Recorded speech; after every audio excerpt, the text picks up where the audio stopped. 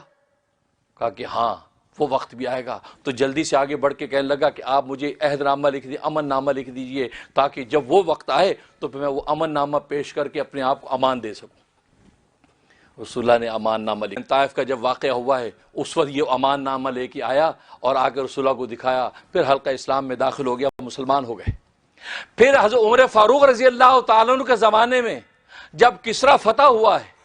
کسرا جب فتح ہوا، اس کا شاہی محل لایا گیا، اس کے ہیرے جواہرات لائے گئے، اس کے شاہی تاج لائے گئے، یہاں تک اس کی 3 شہزادیاں وہ گرفتار ہو کر لائی گئی، دربار کے اندر لائی گئیں، اور سارا سامان جب تقسیم ہوا اور اس کے اندر جو اس کے کسرا کے بادشاہ کے کنگن سونے کے جب دیکھے ہیں تو ابو بکر کو رسول اللہ کی وہ بات یاد آ گئی کہ کسرا کہ سراقہ اس وقت تیرا کیا حال ہو جب تو کسرا کے کنگن دیکھے گا۔ لہذا حضرت عمر نے بلایا، کہا کہ سراقہ تم نے مالک کو بلاؤ، اس لیے کہ میرے محبوب نے یہ بات کہی تھی کہ یہ کنگن جو ہے یہ کسرا کے ہاتھوں کے، یہ سراقہ کے ہاتھوں میں ہوں گے، آج میں اپنے ہاتھوں سے یہ بادشاہ کے کنگن سراقہ کے ہاتھ میں ڈالوں گا۔ چنانچہ کنگن ان کو پہنائے گئے۔